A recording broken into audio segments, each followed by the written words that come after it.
તો કાલના વ્લોગમાં તમે લોકોએ જોયું કે ખુશીને બહુ બધી રાઇડ્સમાં બેસાડી.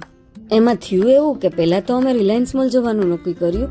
ખુશી કરતા તો હું વધારે એક્સાઇટેડ હોય, કેમ કે મને એને એક્સપ્લોર કરાવવું બહુ જ ગમે. એક્સપ્લોર કરાવવું તો ગમે, પણ મારાથી એકલાથી તો હેન્ડલ ના થાય, એટલે પાર્ટનર સાથે હોય ને ત્યારે જ બહાર જવાનું નક્કી કરીએ. જો આ એક્સિલેટર પર જ મારી હાલત ખરાબ થઈ ગઈ. સામાન હાથમાં અને ખુશીને પકડવી, એને તો જરાય ડર ના લાગે, પણ મારી તો સાવ ફાટી રહી.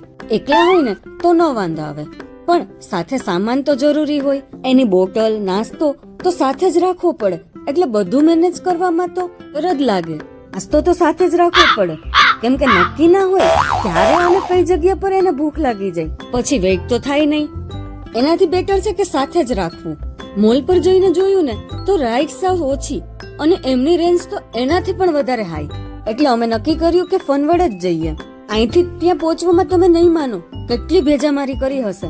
અને ત્યાં પહોંચ્યા પછી તો બેનને બહાર પણ નહોતું આવ્યું, કેમ કે રાઇડ્સ એટલી બધી હતી અને મજા પણ એટલી આવી.